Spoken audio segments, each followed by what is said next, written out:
अस्सलामु अलैकुम वरहमतुल्लाहि वबरकातुहू। दोस्तों, क्या हमारे प्यारे नबी सल्लल्लाहु अलैहि वसल्लम 12 रबीउल अव्वल को पैदा हुए थे?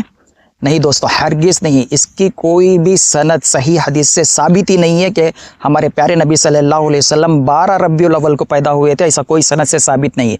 चाहे वो मुअर्रिखीन का हो, मुहद्दिसीन का हो, अहले इल्म का हो या साइंटिस्ट का हो, जिन्होंने भी इस पर रिसर्च किया है, सब अलग अलग तारीख बताए हुए हैं, अलग अलग महीने अलग अलग बताए हुए हैं। और इन जाहिलों को देखिए, प्यारे नबी मोहम्मद सल्लल्लाहु अलैहि वसल्लम के मिलाद के नाम पर डीजे लगाकर कैसे डांस कर रहे हैं। और देखिए, ये तो सुन्नत के मुखालिफत हैं, ये सुन्नत के दुश्मन है। ये हुजूर सल्लल्लाहु अलैहि वसल्लम की तालीमात हरगिज़ नहीं है। ये तालीमात हुजूर सल्लल्लाहु अलैहि वसल्लम के तालीमात के दुश्मन हैं ये लोग। ये ऐसे लोग हैं जो अहले सुन्नत के बरेलवी उलमा के हाथ से भी निकल चुके हैं। ये ऐसे लोग हैं। आज बरेलवी उलमा भी इनसे परेशान है। ये ऐसे लोग हैं। इमाम अहमद रज़ा ख़ान साहब बरेलवी, जो आला हज़रत के लक़ब से मशहूर हैं, ये अपनी किताब फ़तावा रज़विया में लिखते हैं कि मोहम्मद सल्लल्लाहु अलैहि वसल्लम की पैदाइश 8 रबीउल अव्वल को हुई थी। और शेख अब्दुल क़ादिर जिलानी रहमतुल्लाह अलैह, जो गौसे पाक गौसुल आज़म के लक़ब से मशहूर है, गौसे आज़म गौसे पाक सिर्फ अल्लाह है, सबसे ज़्यादा बख्शने वाला अल्लाह है, देने वाला अल्लाह है।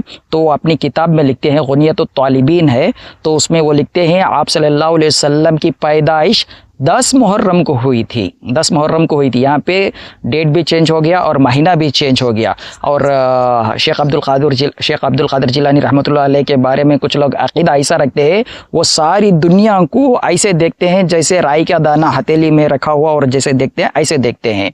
तो शेख अब्दुल क़ादिर जिलानी रहमतुल्लाह अलैह फरमा रहे हैं, प्यारे नबी सल्लल्लाहु अलैहि वसल्लम की पैदाइश 10 मुहर्रम को हुई थी। आइए आप उनकी किताबें सफ़े पढ़ लेते हैं। ये आला हज़रत की किताब है फ़तावा रज़विया। इसकी जिल्द 26 और सफ़ा नंबर 412 में आला हज़रत ने क्या लिखा है, प्यारे नबी सल्लल्लाहु अलैहि वसल्लम के विलादत के ताल्लुक़ से पढ़ते हैं।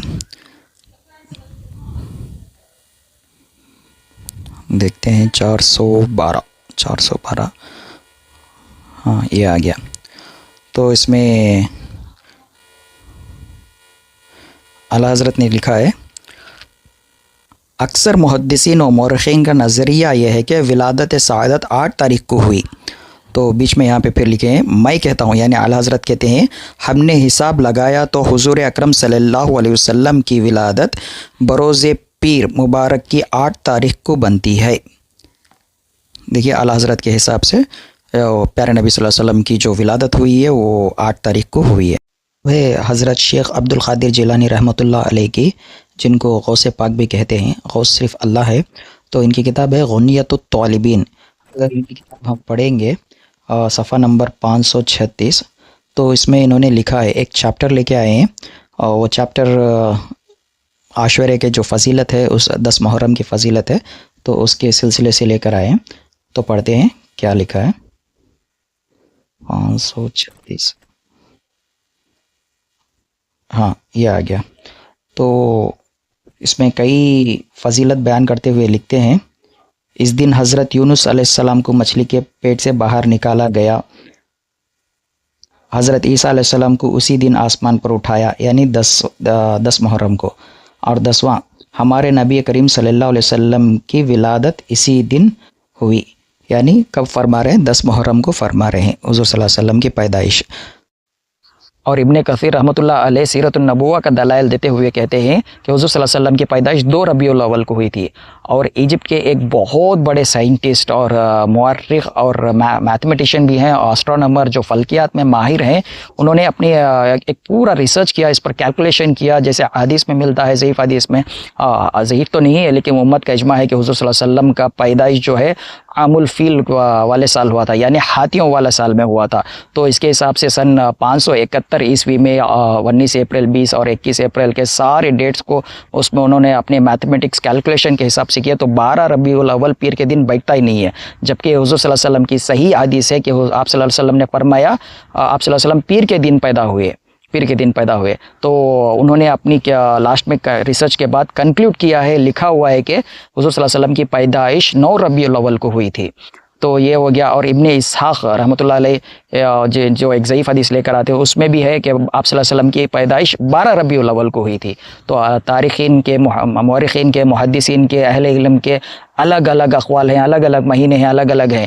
اگر تھوڑا سا بھی اگر انسان کے پاس عقل ہے تو سوچیں، اگر یہ اتنی بڑی عید ہے جیسے عید الفطر ہے، عید الاضحیٰ ہے، اتنی بڑی عید ہے، تو کیا نبی صلی اللہ علیہ وسلم ماشاء اللہ نعوذ باللہ بتانا بھول گئے کہ ہمیں اس کو عید کو کیسے منانا ہے؟ جو سب سے پہلے ایمان لینے والے صحابی حضرت علی رضی اللہ تعالیٰ عنہ، حضرت ابو بکر رضی اللہ تعالیٰ عنہ، کیا یہ بتانا بھول گئے نعوذ باللہ کہ حضور صلی اللہ علیہ وسلم کی ہر سال کیسے ولادت پر جشن منانا ہے؟ سب سے آخر میں یہ وفات پانے والے ابو طفیل رضی اللہ تعالیٰ عنہ 110 ہجری میں ان کا انتقال ہوا تھا. کیا یہ بتانا بھول گئے؟ ہمیں صحابہ کی سیرت میں، یہاں پہ صحابہ کے عمل میں، تبع تابعین کے کسی بھی عمل میں یہ نہیں ملتا کہ حضور صلی اللہ علیہ وسلم کی پیدائش کب ہے اور صحابہ نے اس کو منایا ہے. چند حضرات حضور صلی اللہ علیہ وسلم کو میلاد منانے کی ترغیب دیتے ہیں تو اس کے دلائل یہ دیتے ہیں کہ ابو لہب نے لونڈی کو آزاد کر دیا تھا اور حضور صلی اللہ علیہ وسلم نے اپنی ولادت کے اوپر بکرے ذبح کیے تھے. حالانکہ وہ جو بکرے ذبح کیے تھے تو وہ عقیقے کے بکرے تھے. حضور صلی اللہ علیہ وسلم نے ہر سال کبھی اس پر بکرے ذبح نہیں کیے، یا کوئی صحابہ جو حضور صلی اللہ علیہ وسلم کے سنت کے سب سے زیادہ نزدیک جو تھے، عبداللہ بن مسعود رضی اللہ تعالیٰ عنہ تھے، صحابہ میں بھی سب سے زیادہ نزدیک تھے، انہوں نے کبھی ہر سال اپنے بکرے ذبح نہیں کیے. چلو مان لیتے ہیں وہ غریب تھے. یا جو امیر صحابہ تھے وہ حضرت عثمان بن عفان رضی اللہ تعالیٰ عنہ تھے، حالانکہ حضور صلی اللہ علیہ وسلم کے بعد وفات پائی، انہوں نے بھی کبھی بھی بکرے ذبح نہیں کیے یا کوئی جھنڈیاں چراغاں ایسے کچھ نہیں کیا. اور یہاں تک کہ صحابہ جب صلح حدیبیہ کے موقع پر حضور صلی اللہ علیہ وسلم کا وضو کیا ہوا پانی نیچے گر رہا تھا، اس کو نیچے گرنے ہی نہیں دے رہے تھے. اتنے عزیز صحابہ تھے کہ کیا اتنے عزیز صحابہ کو پتہ نہیں کہ حضور صلی اللہ علیہ وسلم کے جشن کو کیسا منانا ہے، جو آج ہمیں پتہ چل گیا ہے. چنانچہ اللہ تعالیٰ نے حضور صلی اللہ علیہ وسلم کی پیدائش کے دن کو چھپا لیا ہے. وہ بدبختی ہوگا جس کو حضور صلی اللہ علیہ وسلم جیسے پیغمبر ملے اور وہ خوش نہ ہو. خوش ہونے سے مراد کیا ہے؟ نبی صلی اللہ علیہ وسلم کے سنتوں پر عمل کرنا ہے، اللہ کا شکر بجا لانا ہے. اور حضور صلی اللہ علیہ وسلم فرماتے ہیں، میں پیر کے دن پیدا ہوا اور اسی دن اعمال بھی اللہ کے نزدیک پیش کیے جاتے ہیں، تو میں چاہتا ہوں کہ جب اعمال پیش کیے جائیں تو میں روزے سے رہوں. تو روزہ رہ کر شکر ادا کریں، حضور صلی اللہ علیہ وسلم پر زیادہ سے زیادہ درود بھیجیں. تو یہ جو تعلیمات ہے حضور صلی اللہ علیہ وسلم کی، جس پر صحابہ کا عمل رہا ہے، اس کو بجا لانا ہے. یہ اصل حضور صلی اللہ علیہ وسلم سے محبت ہے. السلام علیکم ورحمۃ اللہ وبرکاتہ. نکلیے ذرا روڈوں کے اوپر جا کر دیکھیں ذرا کیا ہو رہا ہے. میلے ٹھیلے لگ گئے ہیں، ڈھول ڈھمکے پہ لڑکے ڈانس کر رہے ہیں، مسجدوں کے چھجوں پہ ڈانس ہو رہا ہے، لڑکیوں کو حور بنا کے بٹھایا ہوا ہے، چپس تقسیم ہو رہے ہیں، ہزاروں کی تعداد میں لوگ جھپٹ رہے ہیں، جمعہ قضا ہو رہا ہے، نمازیں قضا ہو رہی ہیں، کوئی پرواہ نہیں ہے. اور یہ کیوں آئے؟ 12ویں منانے کے لیے آئے. لائٹنگ کر کے، تغرے بنا کر، نقوش بنا کر، اونٹ کھڑے کر کے، پہاڑ بنا کر میلہ بنا دیا ہے. عورتیں مرد نکل کر تفریح کے لیے باہر نکل رہے ہیں، جسم سے جسم مس ہو رہا ہے مرد عورت کا، لیکن ثواب کی نیت سے نکلے ہوئے ہیں. صاحب بھائی ہم تو دیکھنے جا رہے ہیں کہ 12ویں کی لائٹنگ کیسے